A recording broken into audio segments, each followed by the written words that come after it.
All right, we should be good. Hey everyone, it's Frank Klesitz with Viral Marketing from my home office. This Saturday, San Diego County, where I live, goes back on lockdown. So all the restaurants and everything else is being shutting down. So everyone here has to eat outside. So our economy should be all right because it's San Diego. But I couldn't even imagine shutting down, uh, maybe where you're at, Lars, where it's a lot colder and everyone's forced to eat outside. So we're kind of dealing with that down here. So everyone's like locking up and getting ready for this, going back to where we were in April, starting Saturday in San Diego County. Yeah, So I'm so far off news and social media. I actually just found out that there was a global pandemic. Have you gone on a media? Have you gone on a media diet? Yeah.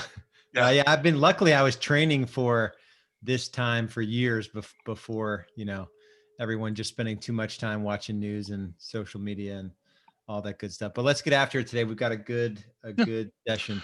We're going to talk today about how to reduce your reliance on paid leads. So, I think I just want to talk about this really quick. I remember getting started in the business about 2009 or 10, and Tiger Leads and Number One Expert comes on board with like online leads, and those types of platforms and Boomtown and Commissions Inc. is what like took off teams, because now the power of lead generation was able to build a team around that. And more and more and more people get into it, more and more websites, more and more online marketing. Now there's so many leads. Now you see services popping up to convert the leads for you, whether it's on the calls and following up. And, it's just like this huge rush over the past 10 years when like everyone's going online and it's super crowded. And you can still make money at it. But for most people, it's kind of a game of musical chairs. And, Lars has been there, has done that, and is coaching many of his clients at Real Estate B School on how to reduce your reliance on paid leads. So if you've been brought up on paid leads, it's really hard to wean yourself off to start like going to prospect or call expireds or work your database, because paid leads are easy to start, but then you realize you're held hostage by them, right? Yeah. And So you've teed up the conversation perfectly. And I don't think I'm that smart, but when I saw the trend around, just the amount of effort it takes to convert a forced, buyer home search, registration. like a forced registration. So it's not even a lead.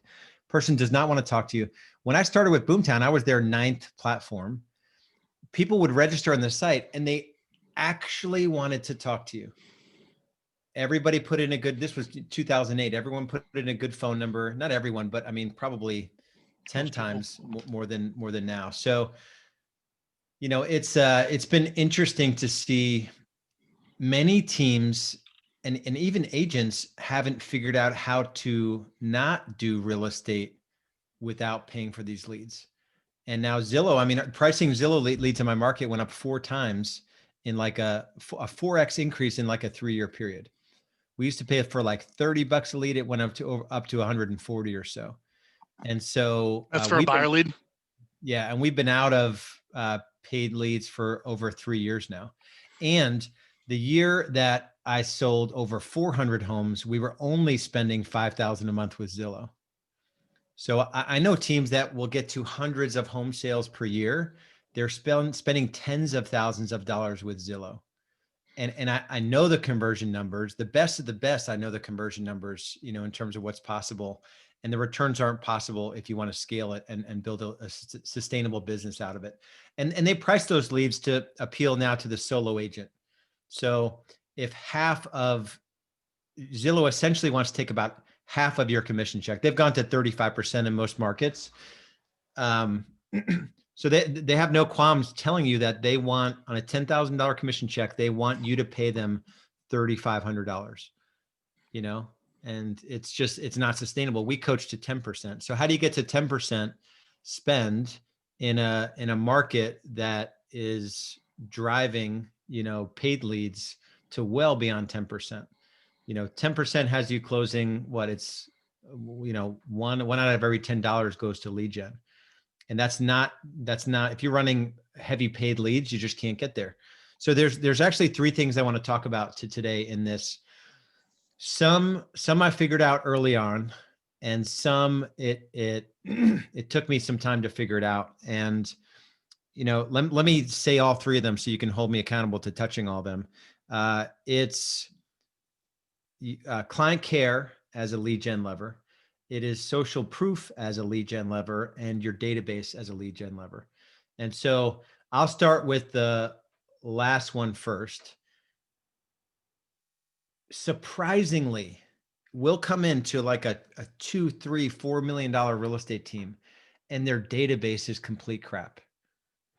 And so it's this discipline from early on.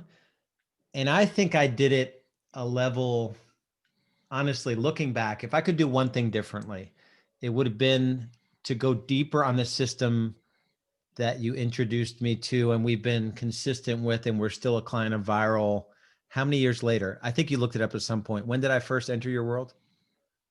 8 years ago. Yeah. Eight, So, maybe 9 years ago. but people want to think that there's,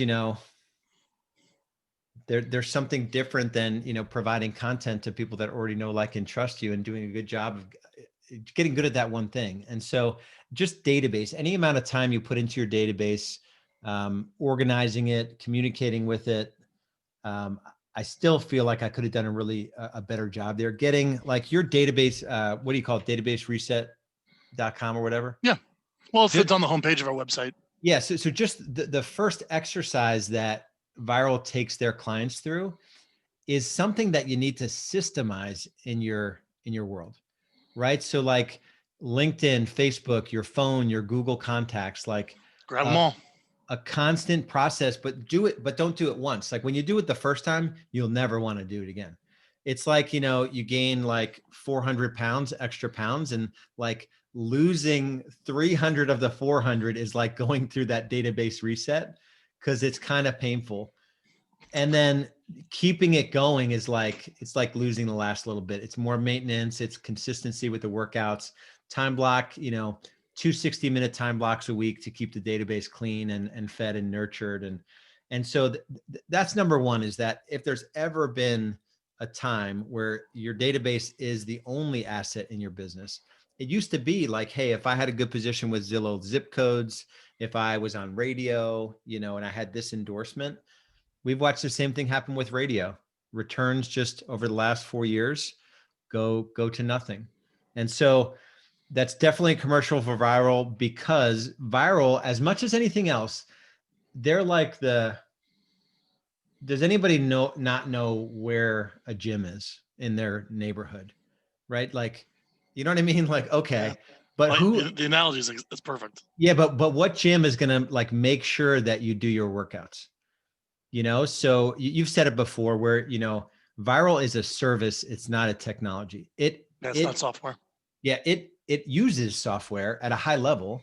So there's technology components. And so there's massive leverage with the technology, but it's like having the gym come to your house and force you to do the workouts, because the workouts are the thing that are going to have you living longer.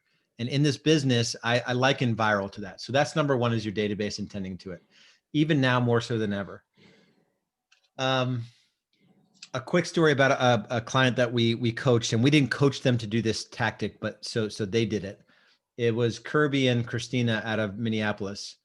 They, for 3 years in a row, Christina would go on each of their Facebook pages every day, and anyone that had a birthday that day, she would chat with them to the point where she would bring their full contact into their database. So she did it they built their database with that one tactic in the early days. They have sold, it's like 1,500 homes in the last 5 years to their database. And so they'll do 650 units this year, and like half of it is from their database, because they just made the database the thing in the business. So that's number one. Number two is social proof as a lead gen lever. And my story on this one, and this doesn't cost anything, but it shows you in the world of business where consumers are going to learn about their options in anything. So I went to get my teeth cleaned, and I was checking out of my dentist, and the girl at the checkout, she says, "Hey, have you left us a 5-star review yet?" And I'm like, "No, I haven't." She's like, "Do you mind taking out your phone?" She's like, "Okay, swipe up, find a browser, go to Google, type in Ballantyne Center for Dentistry.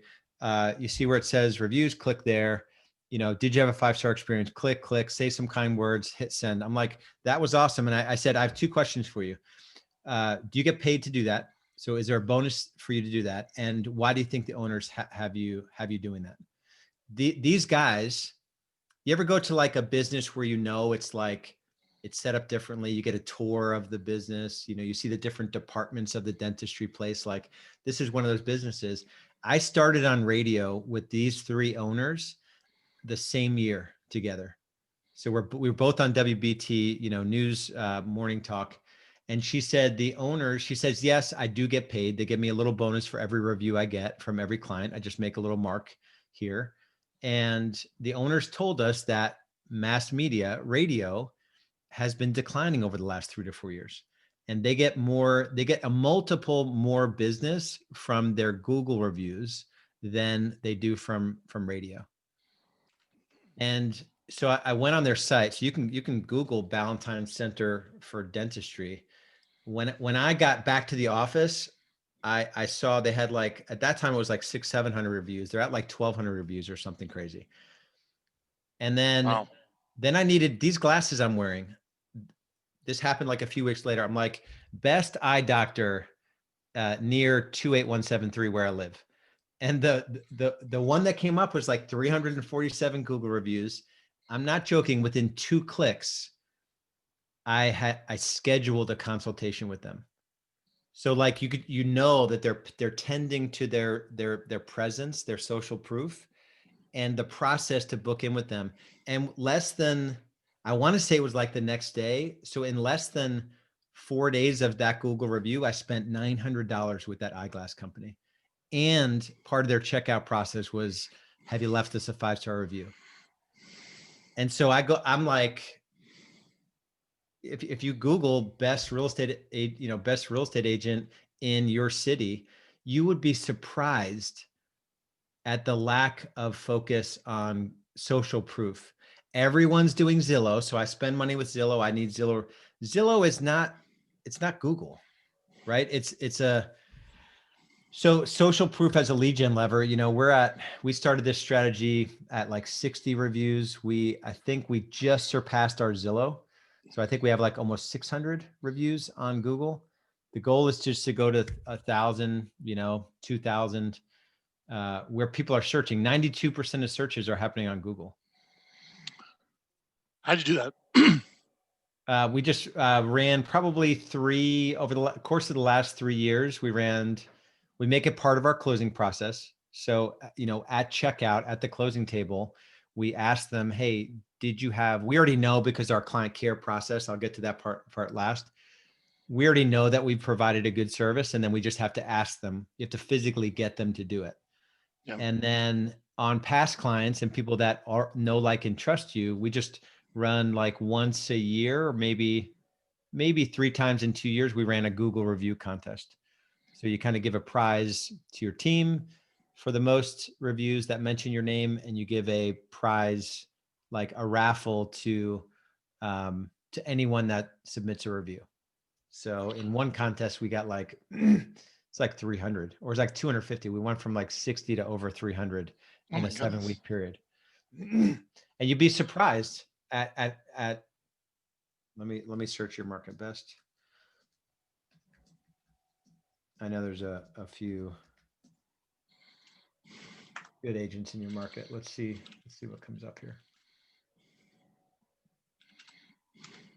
Yeah, I mean, only 170 team steal.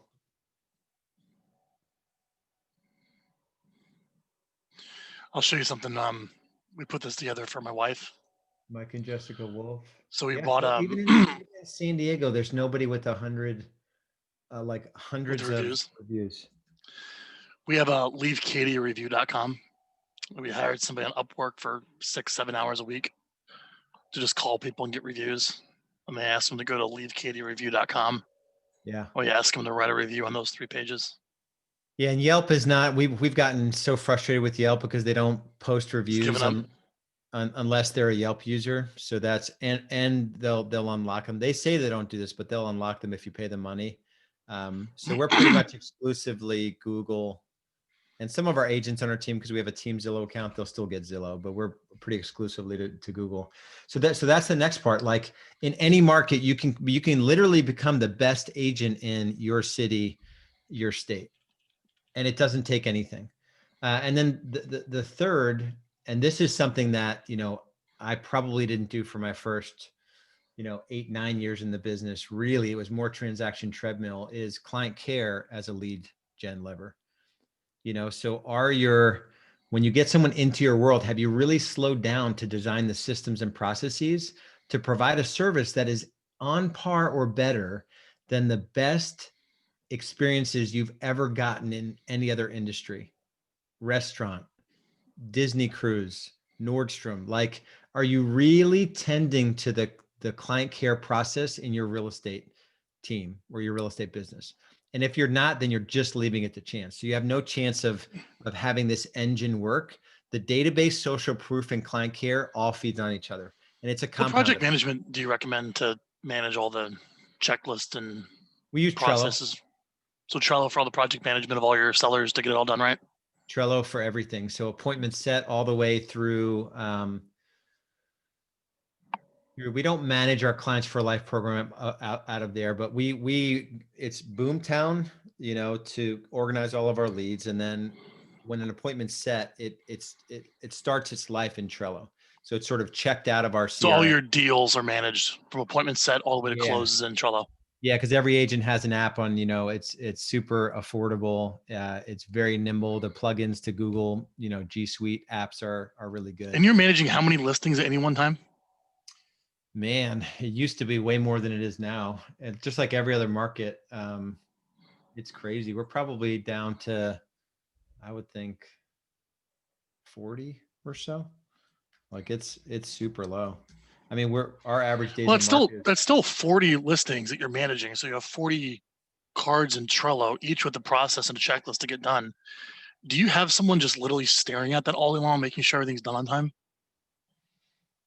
Like, how do you know everything's getting done right when you have all of those tasks, let alone if it was 100, Yeah, I mean, there's definitely an art to it. My brain doesn't think that way, so I couldn't even tell you how they do it.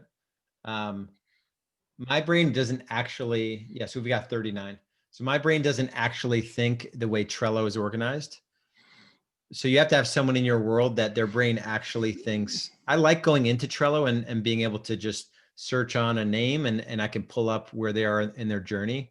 But it's like the same card travels through the whole journey. So all the comments, the notes, everything is tagged in there. So I don't know how the people that are in that world manage that system, but it's 100% on Trello. And the best way to get a review, I'm guessing, is before they close, like right before closing, you're calling and asking for it, as opposed to afterwards. Yeah, I mean, it's disconnected. It happens when the appointment's set. It happens when you ask for a review and they set the appointment. No, I mean, asking for a review. We set the stage really early on in the process. That you want to review once the appointment is set. Yeah, that we've put all of our resources, systems, our whole team is going to make sure you get an awesome experience. And when you do, we're going to ask you for a referral and a review. Yeah. And that happens, when the appointment's set, when they're first met, they sign something, and 7 times from the point they go active buyer or active listing until closing, there's 7 more conversations around that. And those conversations are either like, hey, Frank, are we delivering, that Ritz-Carlton experience that we promised? No, you guys suck. You guys, okay, well, tell me more. So asking the question, it's going to get either you are, and you can say, great, where's that referral? I'm sure you've been talking about this process to others. Who else is, considering selling their home? So between those 3, it just makes everything work together. So the database is a byproduct of the service that you give, the thoughtfulness of your processes, the little things that have nothing to do with real estate that you send out to clients. Like, that's, I think, where real estate gets fun again, where I fell out of love with real estate because it was all about, like, everyone's just buying a bunch of crap leads. There are agents in my market that are spending $150,000 a month on mass media. They're selling twice the number of homes that I am, but it's like everyone is just after ego, where it's like you can build an amazing little real estate business, selling 100 homes a year, with massive leverage, a couple of showing agents or buyer agents, one administrator, but slow the whole thing down and just focus on those three lead gen levers: client care, social proof, and your database. That's great, Lars. Lars, that document I like. That's kind of an aha for me, as you set the expectation for a referral on the appointment. Yep. Could you share with the audience that piece of paper that you have the consumer sign? Just Yeah. pull it up And and so, share it. yeah. I think So that language would be a really cool takeaway for this. yeah. And so Because that really is the essence. Like, how do you reduce your reliance on pay leads? It's all yep. about this piece of paper. So we created this piece of paper originally. So it was an original blank piece of paper. This is Mike Hicks, The Promise. So I'm not going to claim that I've invented this thing, but I heard about it before Mike Hicks started using it. So I heard about it first with Dan. Well, you're a Dan Kennedy guy. Yeah. It was at an event. Remember, it might have been, yeah, it was Dan Kennedy, because Craig Proctor was in the audience. It was 93 referral systems. That might have been Jay Abraham. That was Jay Abraham. Yeah. So it was at a Jay Abraham event, where one of the guys was like he stood up and said he makes a promise. He requires his clients to sign in advance that when he delivers on their promise. That's the first time I heard it. And then Mike Hicks, if you go to YouTube, Mike Hicks, The Promise, that he sort of popularized it. He's a KW guy for real estate. But yeah, I can, let me pull it up here real quick. Promise. And it's like a 1-page promise certificate. Yeah, let me share my screen. Oh, you gotta enable screen sharing. I'm sorry, dude. Yeah, I hate how you like let people onto the meetings now, but in the waiting rooms are the worst. I'm gonna change Zoom. Can I even do it? Polls, chat, more. If you click on participants, panelists, good date more for Lars. Hang on, we're gonna figure it out. Here, I wonder if try that. Boom. I'm just looking at who's here, and I'm wondering if that's the same Suzanne from my early days in the biz. Yeah, that works. Yeah. Yeah. So let me. So this is it. So it's the high performance promise. So HPRA has a goal to create an experience that you honestly cannot imagine being any better. This is at the time you're signing a client. So this is like the script. If you're going to use a script, Frank, our team is focused on creating a Ritz-Carlton experience. Our systems, everything we do is designed, delivering around this promise, and everyone is focused on what you want and what you need. We definitely want to get in front of everything and make the process as hassle-free as possible. It's real estate. There will be turbulence, but we'll get you through it. And that's the promise. In return, here's the thing, Frank. We need your help. Sometime between now and the when we're sitting at the closing table and we've had this awesome experience, we're going to ask you, assuming we deliver on the promise, we're going to ask that you send us the name of somebody that needs help in real estate, either buying, selling, or maybe they even want to be take up a fast-paced career in real estate. If you don't if you don't refer someone to us, we're going to assume that we didn't deliver on our promise, and we're going to want to talk to you about it to see what we could have done differently to earn that referral. How does that sound? And nobody is going to say no to that, because you're saying, hey, only if we deliver this experience that you couldn't possibly imagine being any better, are we going to ask you for a referral? And if we're not doing an awesome job, we're going to make it right. And so that's where it starts. So then client care as a lead gen lever is delivering on that promise. The systems around social proof, right? And making sure that you're the best agent in your city, because everyone can be if they tend to that part of their business. And then making sure your database is on point. And you've already served them at a high level. Now you're just continuing serving them at a high level through the company. Lars, this is insane. I'm looking at your reviews. Like, I've never seen any real estate agent with 598 reviews. That's incredible. Look at you. If you start blogging on here, we're gonna start posting stuff here. This raises your search rank. Oh, someone's doing this for you already. Who's doing your Google local blogging? No idea. I didn't know we were doing it. So those are a little old. They're back from February, so we might have stopped doing it. Yeah.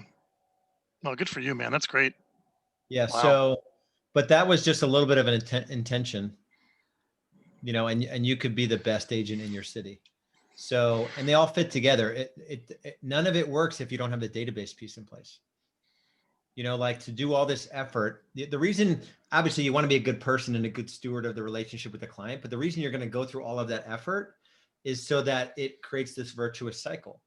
The paying for a lead, beating that lead up for as long as possible is a vicious cycle.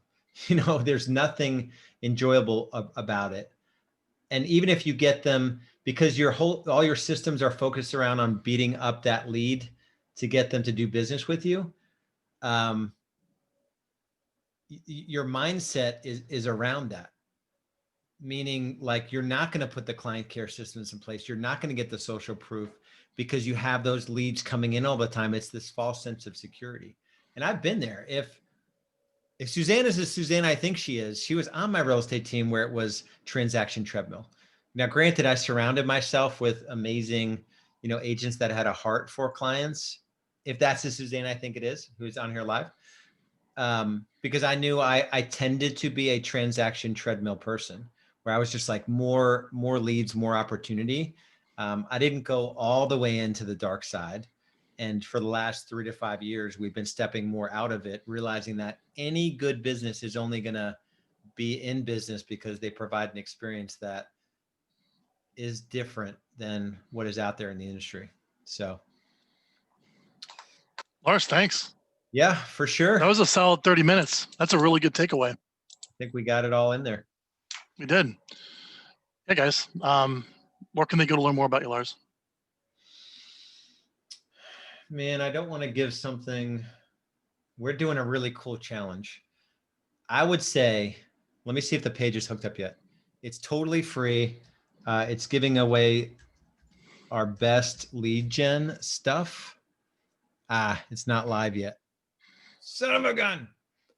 Anyway, look out for the Clients by Christmas challenge. I would say that. It's going to be, let me see if it's up. Hold on. Clients Dave, by, the recording is up it's live on our viral marketing page.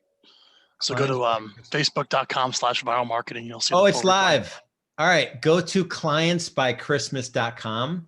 If you're listening to this before November 30th, 2020, after that, just go to realestatebschool.com. This challenge is going to be super awesome. It's intense. It's 5 days. It's setting up 5 lead gen pillars in your business that will get you preload your pipeline for 2021. And also these will be pillars that'll stay in your business forever. So super big claim, free, worth $1 billion. So the value is $1 billion, but it's $1 billion guarantee. A $1 billion guarantee. Wow. All right, Lars. I appreciate it, man. I promised you 30 minutes. It's all we need. Yep. Thanks so much for doing this. See you guys. See you guys. Bye-bye. Yeah.